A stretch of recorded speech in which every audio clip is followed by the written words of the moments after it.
Good morning, friends. Welcome to my YouTube channel Eco Tutorials.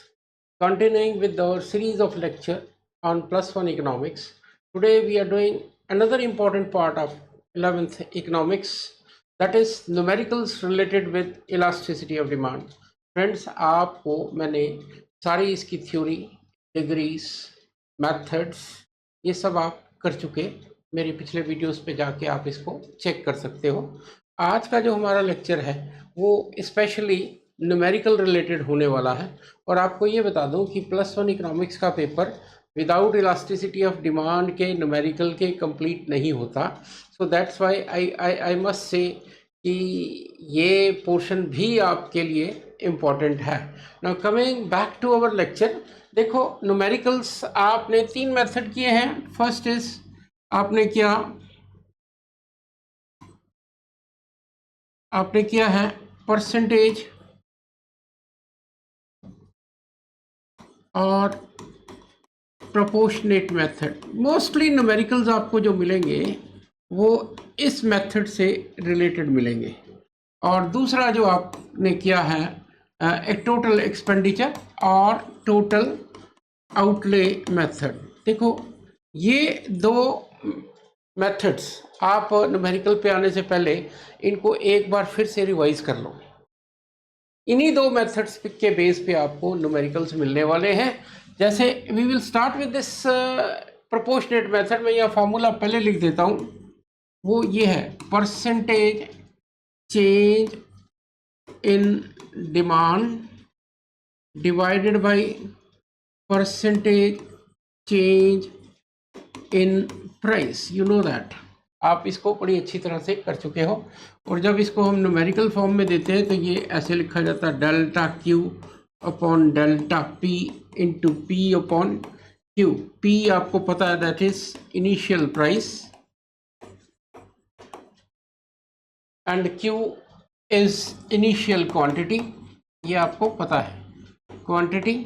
और delta Q है Q1 minus Q, change in demand कहते हैं इसको, और delta P change in price P1 minus P. This is original demand, this is new, this is original price, this is new. और कई बार आपको ना ये डेल्टा क्यू और डेल्टा पी खोलना पड़ेगा, दैट इज इसको इस तरह भी लिखना पड़ेगा फार्मूलाज में। देखो Q1 minus Q upon P1 minus P into P upon Q. कोई कंफ्यूज होने वाली बात नहीं है, यही फार्मूला है, ये कोई चेंज नहीं। डेल्टा क्यू का आपने लिखा हुआ P1 माइनस पी, मैंने यहाँ लिख दिया। और डेल्टा क्यू है Q1 minus Q, delta P है P1 माइनस पी, यही कुछ लिख दिया। तो फ्रेंड्स, सबसे पहले तो आपको ये अच्छी तरह से पता होना चाहिए कि what I am doing. Coming to our lecture for today, देखो फर्स्ट मेथड, इसमें मैं दो चार टाइप्स करूंगा। First one is very simple, when price and demand is given.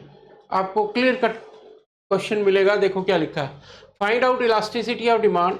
इसमें प्राइस दिया 10, फॉल्स फ्रॉम 10 to 9 और डिमांड इंक्रीजेस फ्रॉम 20 to 25। यहां मैं लिख देता हूं price 10 to 9 and demand 20 to 25। सबसे पहले आपने क्या करना है, यहाँ फॉर्मूला लिख लेना है। PED is equal to minus delta Q upon delta P into P upon Q. अब आपको पता है this is P, this is Q, this is P1, this is Q1। देखो इजिली सॉल्व हो सकता है, लेकिन मैं ये कहूँगा कि आप हर वैल्यू अलग अलग लिखो। P इज 10, Q इज 20, फिर आप पूरा डिफाइन। देखो प्रोसेस को कभी वायलेट नहीं करना, प्रॉपर प्रोसेस में रहोगे तो कभी आपको गलती होने का चांस नहीं रहेगा। Delta Q, this is Q1 minus Q and delta P, this is P1 minus P. ये सारा लिख के अब इस फॉर्मूले में मैं यहाँ क्वेश्चन करता हूँ। PED is equal to minus delta Q. Delta Q हमारे पास है, देखो इसको डेल्टा क्यू निकाला 25 माइनस 20, दैट इज 5। और डेल्टा पी है 9 माइनस 10, दैट इज -1। देखो एक वेरिएबल या डेल्टा क्यू या डेल्टा पी माइनस में आएगा ही आएगा, क्योंकि price elasticity of demand minus coefficient उसका माइनस में होता, एक माइनस यहाँ आएगा, ये इनसिग्निफिकेंट हो जाएगा, आपस में कैंसिल आउट हो जाएंगे। अब इसको फार्मूले में डाला मैंने, डेल्टा क्यू है मेरे पास 5 और डेल्टा पी है -1, P is 10 and Q is 20। ये आंसर आ रहा मेरा 2.5। लेकिन देखो याद रखना, जो बहुत इंपॉर्टेंट चीज बता रहा हूं कि आपको इसको 2.5 पे नहीं छोड़ना, आपको लिखना पड़ेगा PED इज ग्रेटर देन 1। इसका मतलब क्या, PED ग्रेटर देन 1 कि डिमांड में चेंज प्राइस के कंपैरिजन में ज़्यादा आया है, that is PED greater than 1। This is the first method, then first type. Then next term करेंगे, देखो बहुत सिंपल, one figure in percentage other not in percentage. वैसे इसमें एक और भी बन जाता है कि जब दोनों ही फिगर्स परसेंटेज में दिए हो, when both figures are in percentage, मतलब जैसे आपको दिया है percentage change in demand that is से इक्वल टू 10%, और कहा जी percentage change in price that is 20%, find out price elasticity of demand. तो ये तो सीधा ही है, बिल्कुल same, percentage change in demand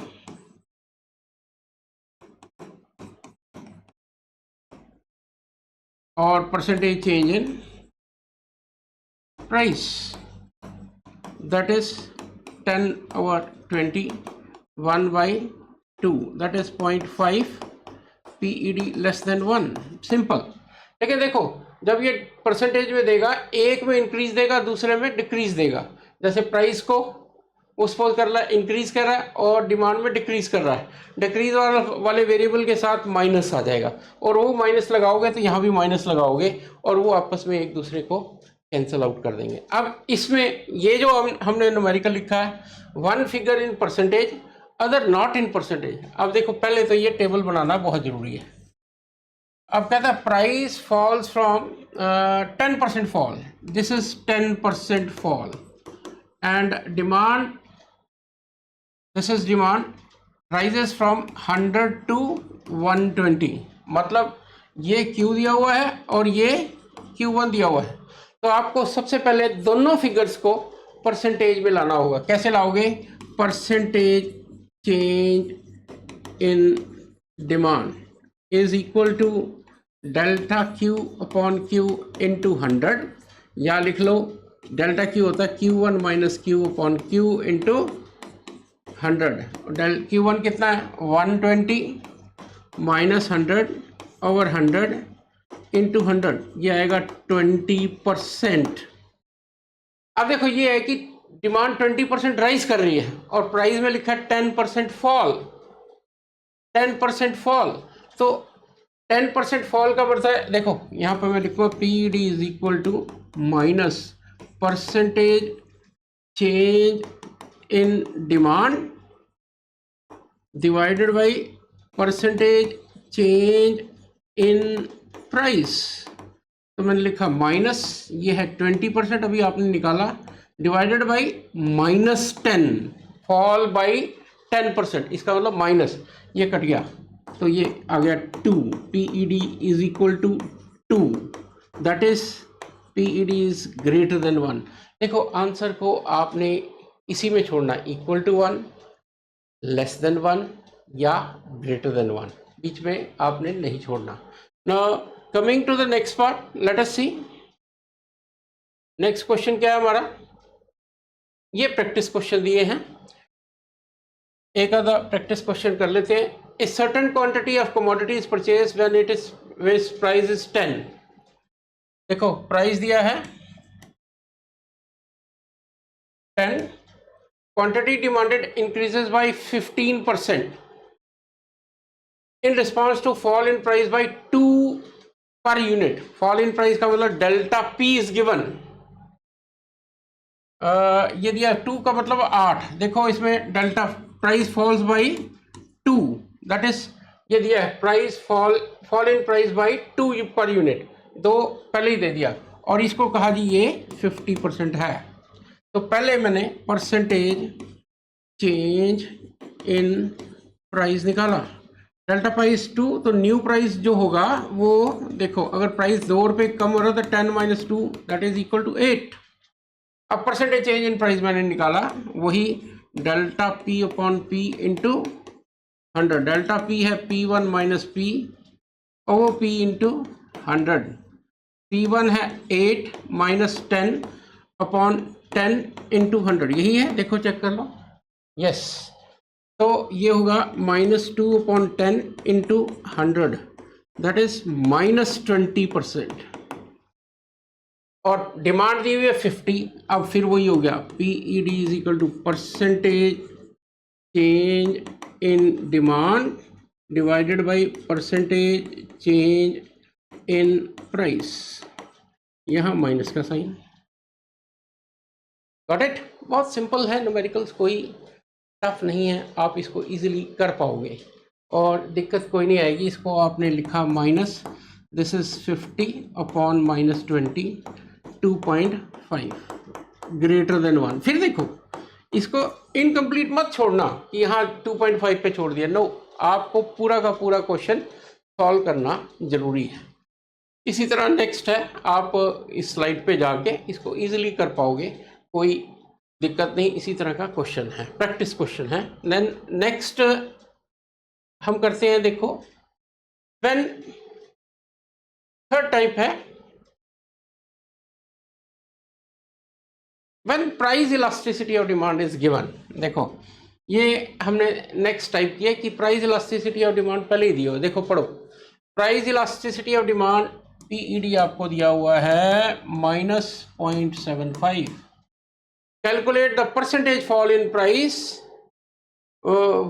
calculate the percentage fall in its price that will result in 15% rise in, ये दिया हुआ है percentage change in demand that is 15%, कहता है कि आप percentage change in price निकालो, calculate the percentage fall in price, fall in price निकालना है। देखो इसमें PED इज इक्वल टू, आपको पता है, percentage change in demand divided by percentage change in price. अब ये आपको दिया हुआ -0.75, परसेंटेज चेंज इन डिमांड आपको दिया हुआ है 15%, और परसेंटेज चेंज इन प्राइस आपने निकालना है।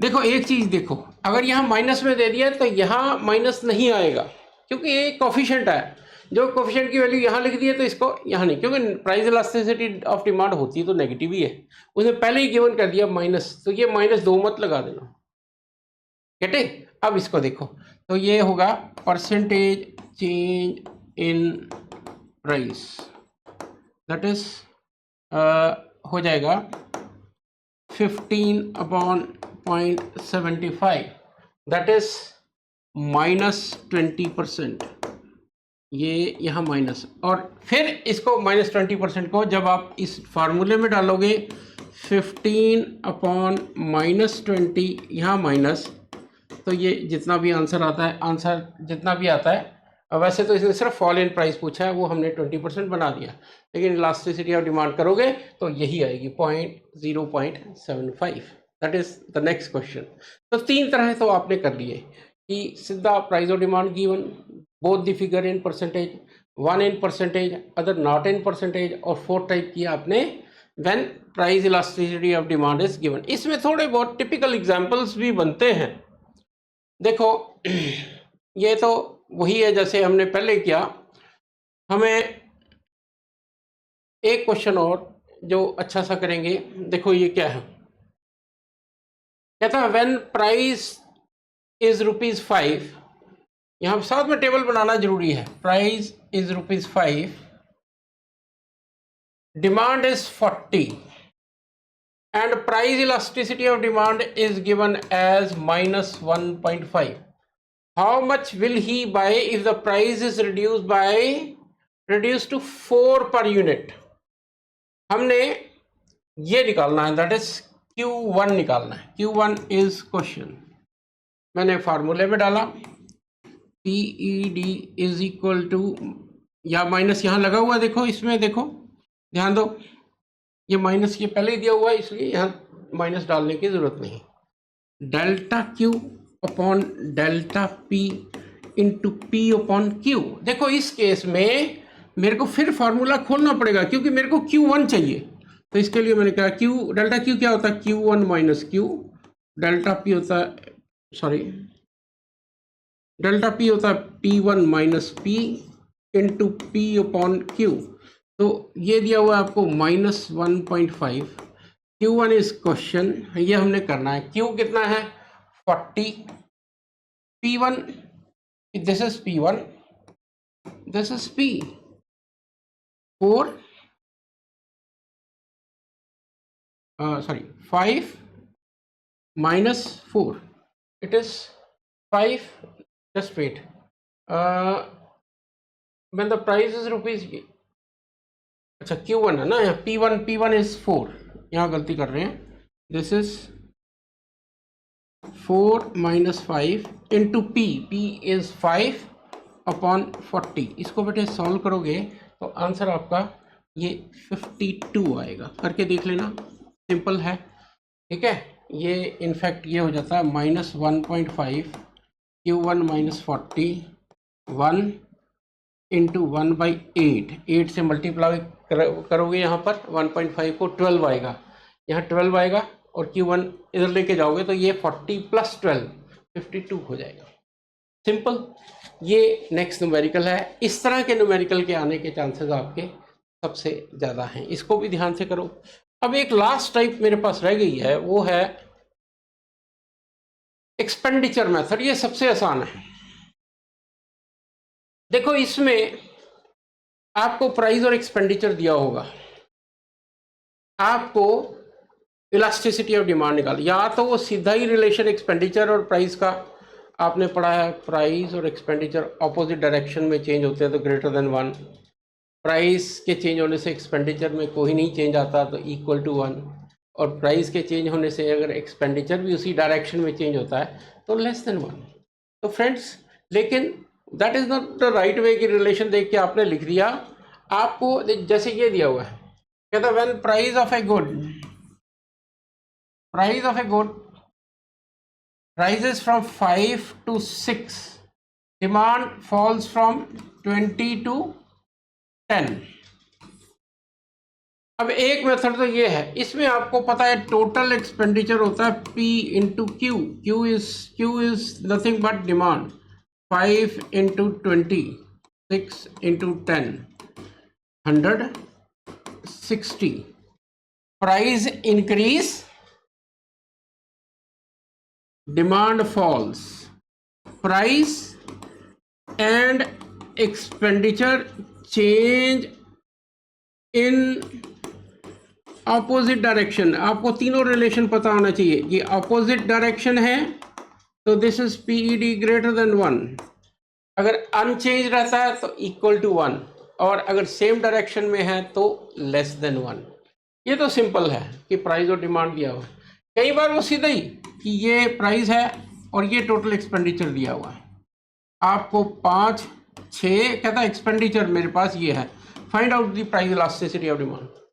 अब सीधा इसमें रिलेशन देख के भी बता सकते हो, लेकिन करेक्ट वे है कि इसमें पहले डिमांड निकालो, और डिमांड कैसे निकलेगी, total expenditure bye price, 100 upon 5, 20, 60 upon 6, 10। ये करके इस केस में जब टोटल एक्सपेंडिचर दिया, या तो सीधा रिलेशन लिख दो या इस तरह सॉल्व करो, फिर आपका ये क्वेश्चन वही हो गया, P1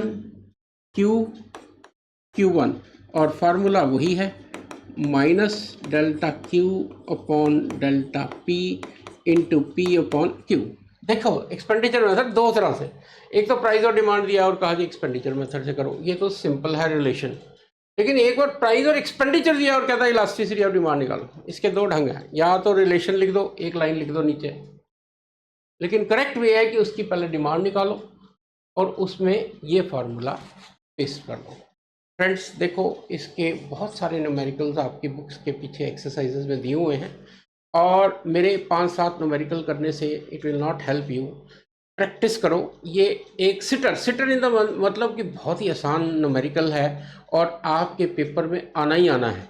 इसलिए आई विल सजेस्ट कि आप इस न्यूमेरिकल्स को बहुत अच्छी तरह से कर लो, और मैं नहीं समझता कि इसमें आपको कोई प्रॉब्लम आने वाली है। एंड अगर प्रॉब्लम आती है तो आप हमारे यूट्यूब चैनल के नीचे जाकर मैसेज में क्वेरी डाल सकते हो, you will get the answer. So friends, this is another part, that is numericals of expenditure method. Now for next 2 lectures we will be shifting to statistics, and we are going to do median and mode. Again, very important topic for you. तो friends continue watching our channel. Last 2 videos का response बहुत ही बढ़िया मिला है, and I hope कि आप इसी तरह का रिस्पांस हमें देते रहोगे। Thank you, see you again, good luck, thank you.